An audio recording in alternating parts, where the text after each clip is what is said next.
ఈరోజు సొరకాయ బజ్జీ చేస్తున్నామండి. ముందు సొరకాయని చూడండి, లోపల పైనే తొక్కు తీసేసి చాకుతో, తర్వాత లోపల ఉండే గింజల్ని ఇవి తీసేసుకోవాలండి. చూడండి, గింజలు కండ కాదు, ఆ కండ వరకే ఇలాగా ముక్కలు ముక్కలు కోసుకోవాలి. దానికి తగినట్టు పచ్చిమిరపకాయలు ఒక 4 వేసుకోవాలి. తర్వాత 2 ఉల్లిపాయలు, తర్వాత ఆనియన్ టమాటాలు ఒక 3-4 టమాటాలు ఎన్ని వేసుకుంటే అంత టేస్ట్గా ఉంటుంది. ఇలా కట్ చేసుకొని అన్నీ వేసుకోవాలండి. తర్వాత దీంట్లో కొద్దిగా అంటే యాక్చువల్లీ సొరకాయలో నీరు కంటెంట్ అనేది ఉంటుంది కాబట్టి ఎక్కువ నీళ్ళు పోయలేదండి. ఉడికినప్పుడు దీంట్లో ఉండే వాటరు వస్తాయి బయటికి. యాక్చువల్లీ వీటిలో వాటర్ కంటెంట్ అనేది ఎక్కువ ఉంటుంది కాబట్టి ఇందులో కొద్దిగా పసుపు వేసుకొని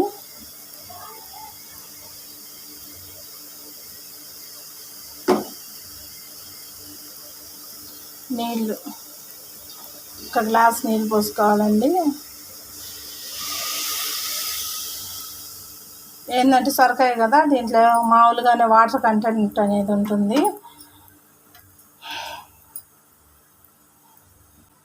తర్వాత మూత పెట్టి ఉడికించుకోవాలండి. క్షమించండి, వేసేసేంత త్వరగా మేము చూపించకుండానే ఇద్దాం.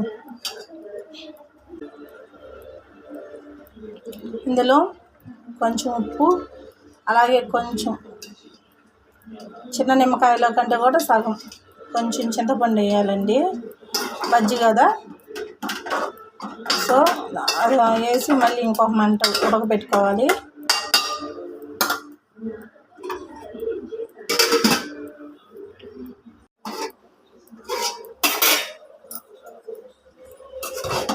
చూసారు కదా, ఉడికిపోయింది. ఇప్పుడు దీన్ని మనం ఎన్నించేసి తిరగబోసుకుంటే సొరకాయ బజ్జీ రెడీ.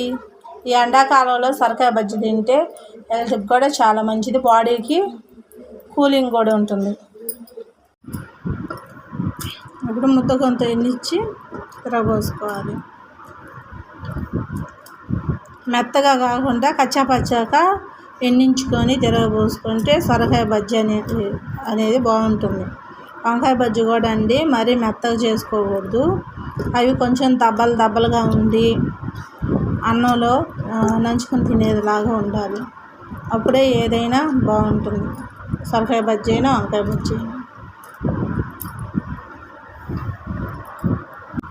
అయినా ఎన్నించుకోవాలి. ఇలా నూనె పెట్టుకొని ఆవాలు వేగాక కరివేపాకు వేయాలి.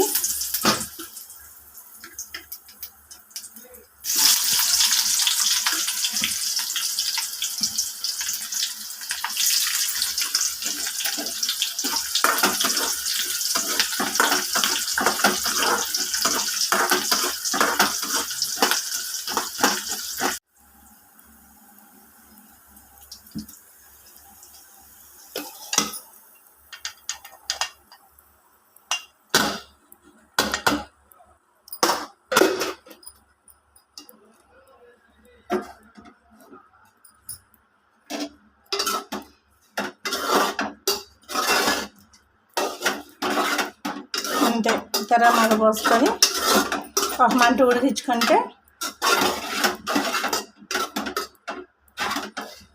ఎంతో రుచికరమైనటువంటి సొరకాయ బజ్జీ రెడీ. ఇది వేడి వేడి అన్నంలో కలుపుకొని తింటే చాలా బాగుంటుందండి.